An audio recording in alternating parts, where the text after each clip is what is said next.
എന്തൊക്കെയാണ് നിലമ്പൂർ ഉപതെരഞ്ഞെടുപ്പിൽ CPM-ന് തോൽക്കാൻ കാരണമായത് എന്ന് CPM തന്നെ കണ്ടെത്തിയിരിക്കുന്നത് സ്വയം വിമർശനമാണ് CPM-ന്റെ പതിവ് രീതി. അപ്പോൾ ആ ഘടകങ്ങൾ എന്തൊക്കെയാണ്, എന്തൊക്കെ ഫാക്ടറുകളാണ് നിലമ്പൂർ തോൽവിക്ക് കാരണം എന്നുള്ളതിൽ ഏറ്റവും പ്രധാനം നേരത്തെ സൂചിപ്പിച്ച പോലെ തന്നെ അൻവർ ഫാക്ടറായി എന്നുള്ളതാണ്. അൻവർ ഫാക്ടറായി എന്ന് മാത്രം പറഞ്ഞാൽ പോരാ, അൻവർ CPM-ന്റെ വോട്ട് നിലമ്പൂരിൽ പിടിച്ചു എന്നുള്ളതാണ് MP ഗോവിന്ദൻ തന്നെ പറഞ്ഞിരിക്കുന്ന കാര്യം. LDF-ന്റെ വികസന നേട്ടങ്ങൾ അത് വോട്ടാക്കി മാറ്റാൻ PV അൻവറിന് സാധിച്ചു. അപ്പോൾ M സ്വരാജിന് എന്തുകൊണ്ട് LDF-ന്റെ വികസന നേട്ടങ്ങൾ പറയാനായില്ല എന്നുള്ള ചോദ്യം അവിടെ പ്രസക്തമാണ്. പഞ്ചകനാണ് അൻവർ. അൻവറിന് ഇപ്പോൾ നിലമ്പൂരിൽ പിന്തുണയുണ്ട്, അത് താൽക്കാലികം മാത്രമാണെന്നും പറയുന്നു MP ഗോവിന്ദൻ. സ്ഥായിയായിട്ടുള്ളതല്ല പിന്തുണ എന്ന്. മറ്റൊന്ന്, മാതൃഭൂമി ന്യൂസിലൂടെ MP ഗോവിന്ദൻ തന്നെ നടത്തിയിട്ടുള്ള RSS CPM ബാന്ധവം എന്നതിലെ ചൊല്ലിയുള്ള പരാമർശം, ആ പരാമർശത്തെ തുടങ്ങിയുണ്ടായിട്ടുള്ള വിവാദങ്ങളായിരുന്നു. അപ്പോൾ അത് ഒരു തരത്തിലും വോട്ടായില്ല, ചർച്ചയായിട്ടില്ല എന്നുള്ളതാണ് MP ഗോവിന്ദൻ പറയുന്നത്. അവിടെ വോട്ട് കുറച്ചിട്ടില്ല എന്നും MP ഗോവിന്ദൻ പറയുന്നു. ഇനി ഭരണവിരുദ്ധ വികാരമാണ് നിലമ്പൂരിൽ അലയടിച്ചത്, അതാണ് അവിടുത്തെ പ്രധാന പ്രശ്നമായതെന്നുള്ളതാണ് പ്രധാനമായും എല്ലാ തരത്തിലുള്ള വിലയിരുത്തലുകളിലും സൂചിപ്പിക്കുന്നത്. പക്ഷേ അത്തരത്തിൽ ഒരു ഭരണവിരുദ്ധ വികാരവും ഇല്ല, നിലമ്പൂരിൽ ഉണ്ടായിട്ടില്ല എന്നുള്ളതാണ് CPM കണ്ടെത്തിയിരിക്കുന്നത്. LDF-ന് ഇപ്പോഴും ജനപിന്തുണയുണ്ട് എന്നും പറയുന്നു MP ഗോവിന്ദൻ. അതായത് CPM-ന് നിലമ്പൂരിലുള്ള രാഷ്ട്രീയ വോട്ടുകളുടെ എണ്ണം 40,000-ആണ്. ആ 40,000 എന്നുള്ള നമ്പറിൽ നിന്നും 66,000 എന്ന തലത്തിലേക്ക് ആ വോട്ട് ഉയർത്താൻ CPM-ന് സാധിച്ചിട്ടുണ്ട്.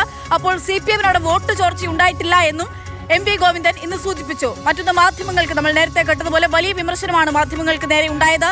കോൺഗ്രസിലുള്ളതുപോലെ CPM-ൽ പ്രശ്നങ്ങളുണ്ട് തരത്തിലുള്ള വാർത്തകൾ പടച്ചുവിടാൻ ചില മാധ്യമങ്ങൾ നീക്കം നടത്തി. അതിനെതിരെ നിയമ നടപടി സ്വീകരിക്കുമെന്നുള്ള കാര്യവും സൂചിപ്പിക്കുന്നു. ഒപ്പം സംഘടനാ ദൗർബല്യം, അത് ഏതെങ്കിലും തരത്തിൽ സംഘടനാ രംഗത്ത് നിലമ്പൂരിൽ അങ്ങനെ സംഘടനാ ദൗർബല്യമുണ്ട്, അത് ഏത് തരത്തിലാണെന്നുള്ളത് പരിശോധിക്കും. മലപ്പുറം ജില്ലാ കമ്മിറ്റിയാണ് സംസ്ഥാന സമിതി ആ കാര്യങ്ങൾ ഏൽപ്പിച്ചിരിക്കുന്നതെന്നും MP ഗോവിന്ദൻ ഇന്ന് മാധ്യമങ്ങളെ കണ്ട് സൂചിപ്പിച്ചു. മറ്റൊന്ന്, സാമൂഹ്യ പ്രത്യാഘാതം ഉണ്ടാക്കുമെന്ന് MP ഗോവിന്ദൻ പറയുന്നത് മറ്റൊന്നുമല്ല, വർഗീയ വോട്ടുകളെ ചൂണ്ടിക്കാണിച്ചുകൊണ്ടാണ്. തെരഞ്ഞെടുപ്പ് സമയത്ത് തന്നെ ജമാഅത്തെ ഇസ്ലാമിയുമായിട്ടുള്ള UDF-ന്റെ കൂട്ടുകെട്ടിനെതിരെ CPM സംസാരിച്ചിരുന്നു. ലീഗ് മലപ്പുറത്ത് നിലമ്പൂരിൽ വലിയ തോതിൽ വർഗീയ പ്രചാരണം നടത്തിയെന്നുള്ളതാണ് MP ഗോവിന്ദൻ പറയുന്നത്.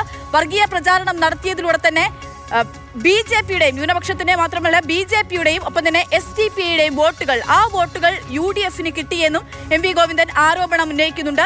പക്ഷേ UDF-ന് അവിടെ രാഷ്ട്രീയ വോട്ടുകൾ കുറയുകയാണ്. ഇത്തരത്തിൽ വർഗീയ വോട്ടുകൾ പിടിച്ചിട്ടും രാഷ്ട്രീയ വോട്ടുകൾ കുറഞ്ഞു.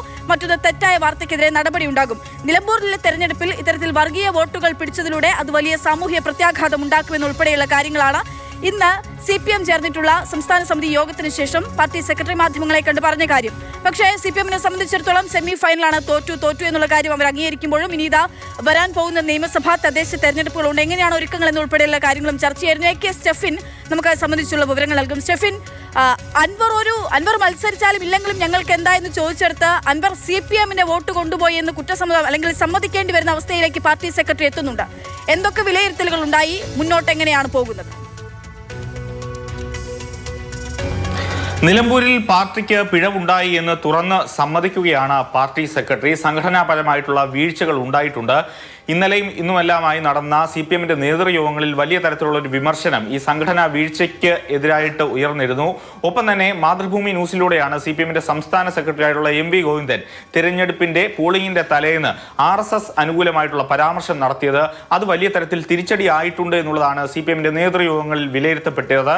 അതിനെ പലതരത്തിൽ ന്യായീകരിക്കുന്നുണ്ട് എങ്കിൽ പോലും ജമാഅത്തെ ഇസ്ലാമിയുമായിട്ടുള്ള കൂട്ടുകെട്ടാണ് UDF-നെ വിജയത്തിലേക്ക് നയിച്ചത് എന്ന പല വാദങ്ങൾ നിരത്തിക്കൊണ്ട് പ്രതിരോധിക്കാൻ ശ്രമിക്കുന്നുണ്ടെങ്കിൽ പോലും പാർട്ടിക്ക് നിലമ്പൂരിൽ പിഴച്ചിട്ടുണ്ട്. ഏറ്റവും മികച്ച സ്ഥാനാർത്ഥിയെ പാർട്ടി ചിഹ്നത്തിൽ തന്നെ അവിടെ നിർത്തിയിട്ടും പരമാവധി വോട്ടുകൾ, പ്രതീക്ഷിച്ചത്ര വോട്ടുകൾ വന്നിട്ടില്ല എന്നൊരു കണക്കൂട്ടൽ തന്നെയാണ് CPM-നുള്ളത്. അത് വലിയ രീതിയിൽ തന്നെ പരിശോധിക്കപ്പെടണം എന്നുള്ള ആവശ്യം നേതൃയോഗങ്ങളിലെല്ലാം തന്നെ ഉയർന്നിരുന്നു. ഒപ്പം തന്നെ ഈ തെരഞ്ഞെടുപ്പിന്റെ സമയത്ത് പാർട്ടിക്കുണ്ടായിരുന്ന ഒരു വിലയിരുത്തൽ, അൻവർ ഈ തെരഞ്ഞെടുപ്പിൽ ഒരു ഘടകമാകില്ല, വലിയ വോട്ട് പിടിക്കില്ല എന്നുള്ളൊരു പ്രതീക്ഷ CPM-നെ സംബന്ധിച്ചിടത്തോളം ഉണ്ടായിരുന്നു. ജില്ലയിലെ പാർട്ടിക്ക് അത്തരത്തിൽ ഒരു വാദം ഉണ്ടായിരുന്നു. എങ്കിൽ പോലും തിരഞ്ഞെടുപ്പ് കഴിയുമ്പോൾ ആ വാദത്തെ തള്ളുകയാണ്. അൻവർ അവിടെ ഒരു ഫാക്ടറായിരുന്നു, ഒരു ഘടകമായിരുന്നു എന്നുള്ള കാര്യം CPM-ന്റെ സംസ്ഥാന സെക്രട്ടറി തന്നെ തുറന്ന് സമ്മതിക്കുന്നുണ്ട്. അതോടൊപ്പം തന്നെ അൻവറിലേക്ക് പോയ വോട്ടുകൾ ഭരണ നേട്ടങ്ങളുടെ ഭാഗമായി അദ്ദേഹം MLA ആയി നിന്നതുകൊണ്ടാണ് അത്രയധികം വോട്ടുകൾ പോയത് എന്നുള്ള വാദം നിരത്തുന്നുണ്ടെങ്കിൽ പോലും പൊതു വോട്ടുകൾ CPM-ന്റെ അല്ലെങ്കിൽ LDF-ന്റെ അനുഭാവമുള്ള വോട്ടുകൾ പാർട്ടിയിലേക്ക് M സ്വരാജിലേക്ക് എത്തിയില്ല എന്നൊരു വിലയിരുത്തൽ തന്നെയാണ് CPM-ന്റെ നേതൃയോഗങ്ങളിൽ ഉയർന്നത്.